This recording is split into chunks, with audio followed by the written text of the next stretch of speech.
नमस्कार, city star news में आपका स्वागत है। आइए देखते हैं आज के मुख्य समाचार। दिल्ली के उप मुख्यमंत्री मनीष सिसोदिया के अनदेखे रवैये से छात्रों के अभिभावकों में रोष का माहौल। जहां एक तरफ कोरोना की मार और दूसरी तरफ महंगाई का कहर, ऐसे में जीवन यापन करना ही मुश्किल है। वहीं बच्चों के भविष्य पर भी प्रश्न चिन्ह लगता नजर आ रहा है, क्योंकि प्राइवेट स्कूलों की फीस वसूलने में मनमानी पर आखिर लगाम कौन लगाए। यही मुद्दा लेकर यूनाइटेड पेरेंट्स फाउंडेशन फोरम के लोग जब श्री मनीष सिसोदिया से मिलने की कोशिश किए, तो घंटों इंतजार के बाद उन्हें निराशा ही हाथ लगी, जिससे लोगों में रोष का माहौल है। दिल्ली से हमारे संवाददाता नेम सिंह चौहान की एक रिपोर्ट। मनीष सिसोदिया जी के निवास स्थान पे उनके दिल्ली में हूँ, प्रगति मैदान क्षेत्र में। और यहाँ हमारे काफ़ी स्कूल के पेरेंट्स जो कोरोना काल के हालात में अपने परिवार से, अपनी ज़िंदगी, अपने बच्चों के एजुकेशन के लिए लड़ रहे हैं, वे आपका सामना कराता हूँ। हमारे एक पेरेंट्स हैं जो बड़े निराश हैं। तो श्रीमान जी, आपका नाम क्या है? मेरा नाम विजय सोपती है और मेरा बेटा डीपीएस द्वारका में पढ़ता है। एक्चुअली हम सब डिफरेंट स्कूल्स के पेरेंट्स हैं under the banner of United forum of parents. हम इसको एसोसिएशन को रजिस्टर भी करवाने वाले हैं। हम इस टाइम किसी एक स्कूल के लिए नहीं, सभी स्कूलों के जो पेरेंट्स सफ़र कर रहे हैं लॉकडाउन की वजह से और स्कूलों की मनमानी की वजह से, हम उसके लिए एक छोटा सा अपना प्रोटेस्ट लेके आए हैं हमारे दिल्ली के एजुकेशन मिनिस्टर मनीष सिसोदिया जी के पास। हमने अपना मेमोरेंडम भी तैयार किया हुआ है। 2 घंटे से हम वेट कर रहे हैं, लेकिन वो आए हैं हमारे सामने और 2 घंटे से अंदर थे और हमें बोल रहे हैं कि अभी टाइम देते हैं। वो अंदर जाके बैठ गए, गेट बंद कर दिया गार्ड्स ने, और अभी वो 10 मिनट पहले दूसरे गेट से चुपचाप निकल गए हैं। जैसे कि सर, मैंने सुना था कि मनीष जी ने तो कई बार अपने एजुकेशन को लिए, बच्चों के लिए हमेशा आगे रहे हैं, कई नीतियाँ इन्होंने बनाई हैं और बोलते हैं कि भाई किसी तरह की कोई फीस को लेके भी इन्हें काफ़ी कानून पास किए हैं। तो क्या उन कानून से आपको कुछ फ़ायदा मिला है? हमें कोई फ़ायदा नहीं मिला है। पिछले साल लॉकडाउन के दौरान डीओई के थ्रू दिल्ली एजुकेशन मिनिस्ट्री ने अनाउंस किया था कि कोई भी स्कूल ट्यूशन फीस के अलावा कोई भी चार्जेस नहीं लेगा। लेकिन इन्होंने जितने भी स्कूल्स हैं ये कोर्ट में गए हैं और कोर्ट ने इनको दिल्ली एजुकेशन मिनिस्ट्री के ऑर्डर्स को डिफाई कर दिया है, मना कर दिया है कि नहीं, और स्कूलों को छूट दे दी है अपनी मनमानी करने की। फिर भी जो कोर्ट ने बोला है स्कूल उसको भी नहीं मान रहे हैं। कोर्ट ने बोला है कि ट्यूशन फ़ी और एनुअल चार्जेस के साथ आप 15% डिस्काउंट दीजिए, जिसको कि स्कूल मानने को राज़ी नहीं है। स्कूल के बारे में ये है, विकास भारती पब्लिक स्कूल सेक्टर 24 में मेरे बच्चे पढ़ते हैं। डेवलपमेंट चार्ज, एनुअल चार्ज जोड़ करके उन्होंने स्लिप भेजी हुई है हमारे पास। तो इस कोरोना महामारी के समय में लोग ऐसे ही टूट चुके हैं। हर एक आदमी परेशान है, चाहे सरकारी सर्विस में है, चाहे प्राइवेट में है, चाहे बिजनेस में है। तो इतनी तो स्कूल वालों को रियायत बरतनी चाहिए कि डेवलपमेंट। आपका नाम क्या है, पहले नाम बताइए। राजेश कुमार। आप द्वारका से हैं? मैं रोहिणी सेक्टर 7 से हूँ। मेरे बच्चे सेक्टर 24 विकास भारती पब्लिक स्कूल में पढ़ते हैं। ये राजेश कुमार जी हमारे रोहिणी सेक्टर 24 में पढ़ते हैं इनके बच्चे, और ये भी बड़े निराश होके आज 15 किलोमीटर दूर इनके निवास स्थान पे आए हैं, 2 घंटे से वेट करने के बाद भी। और ऐसी समस्याएं कई हमारे पेरेंट्सों के साथ आ रही हैं, और जो बारी बारी अवगत कराते रहते हैं, पर उनकी समस्या किसी तरह की सुनवाई नहीं हो रही है। तो मैं निवेदन करना चाहता हूँ हमारी दिल्ली सरकार से कि इनकी समस्या पे थोड़ा ध्यान दिया जाए, क्योंकि पेरेंट्स आज के कोरोना काल में बहुत ज़्यादा परेशान हैं। उनके रोजगार को लेके उनके समस्याएं बढ़ती जा रही है दिन पे दिन। अपने परिवार की दिनचर्या किस तरह चले, ये एक बहुत बड़ा समस्या का मुद्दा है। इसमें एजुकेशन तो हमारे बच्चों का भविष्य देती है। आने वाले फ्यूचर में हमारे बच्चे ही हमें आगे लेके जाएंगे, चाहे वो आर्मी के रूप में हो, चाहे पुलिस के रूप में, चाहे वो टीचर के रूप में हो। तो एजुकेशन हमारा मजबूत है, तभी हमारा देश मजबूत होगा। तो श्रीमान, आपके नाम क्या है बताइए। LD Tiwari, the Indian public school में मेरा बेटा पढ़ता है। मुझे प्रॉब्लम ये है कि जो हाई कोर्ट ने जो जजमेंट दिया है पेरेंट्स के अगेंस्ट, तो उच्च न्यायालय से मेरी यही अपील है कि पेंडेमिक टाइम में जो पेरेंट्स को इतनी प्रॉब्लम हुई है कि उनकी अर्निंग वैसी नहीं रही है, उनकी अर्निंग वैसी नहीं है कि उन पे और बर्डन डाला जाए। तो मेरा सुप्रीम कोर्ट से यही कहना है, सुप्रीम कोर्ट के न्यायाधीशों से कम आम पब्लिक के बारे में सोचते हुए डिसीजन लिया जाए आगे के लिए।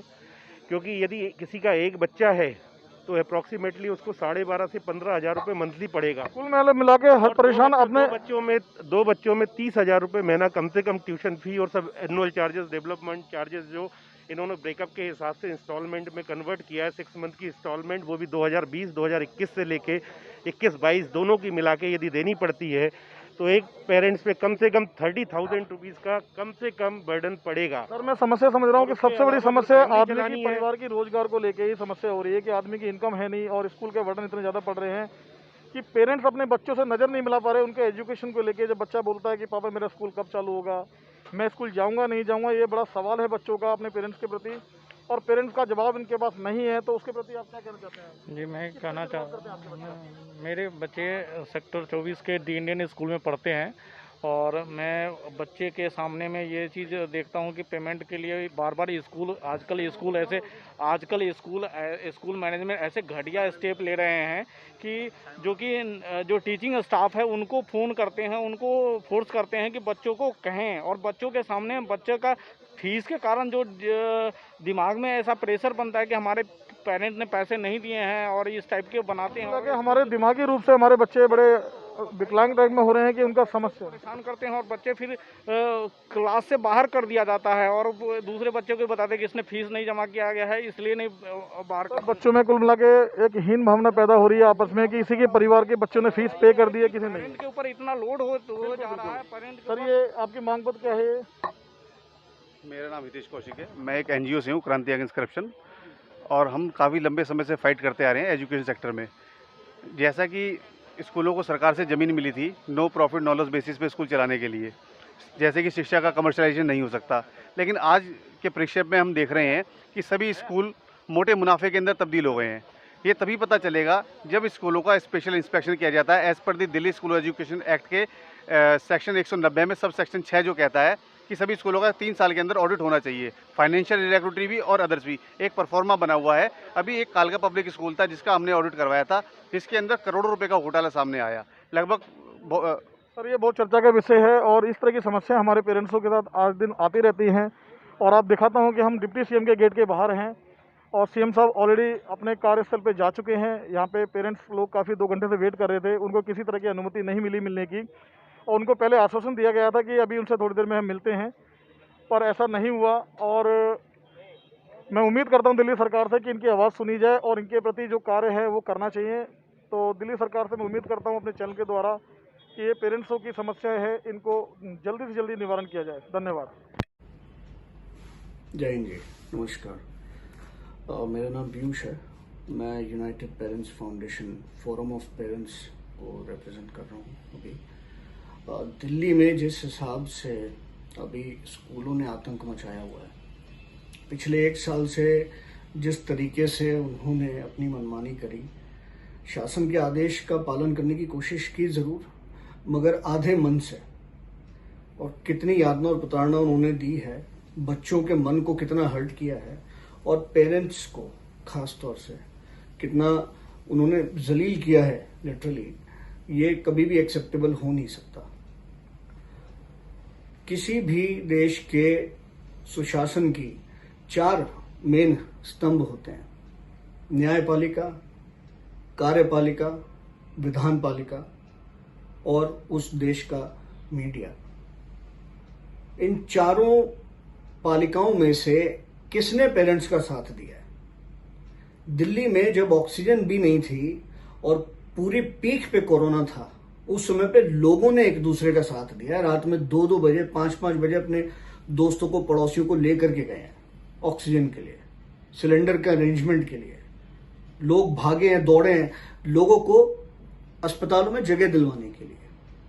कोई व्यवस्थाएं नहीं थी। और अब जब ये नया आपका फैसला आया है हाई कोर्ट का और सुप्रीम कोर्ट का, उसने वापस रेफर बैक कर दिया है हाई कोर्ट को, ये क्या मजाक चल रहा है?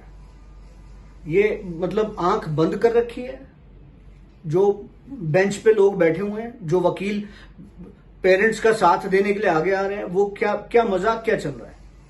जब ऑनलाइन क्लासेस हो रही हैं, सब कुछ ऑनलाइन है, बच्चे अपने घर में बैठे हैं, पेरेंट्स अपना पैसा सेव करने की कोशिश कर रहे हैं, कितने लोगों की नौकरी छूटी है, कितने लोगों की तनख्वाहें नहीं मिल रही, नहीं दी गई और कितने लोग दिल्ली छोड़ के जा चुके हैं, कोई डेटा है सरकार के पास?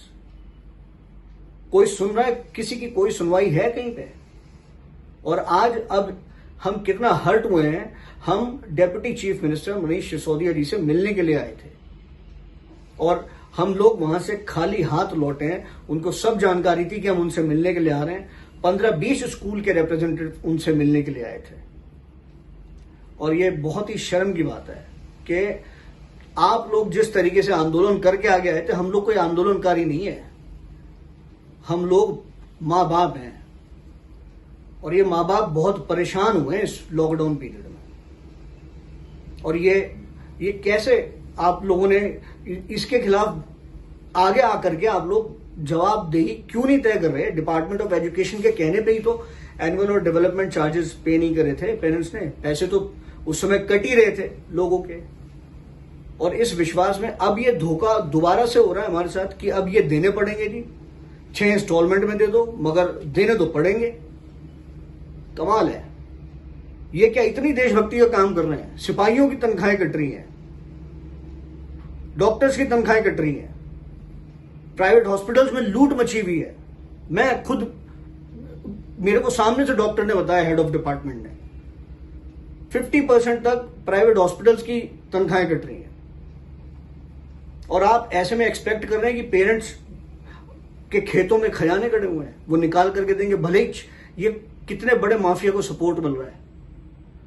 और ये अपने आप से उठ रही है आवाज अंदर से। और जितने माँ बाप इस वीडियो को देखेंगे, अगर ये पहुंचता है वीडियो, तो जितने लोग देखेंगे उनको अपने मन में इस बात की शर्म आनी चाहिए पहले तो, कि बड़ी बड़ी रिश्वतें दे करके आपने बच्चों को स्कूलों में एडमिशन दिलवाया है।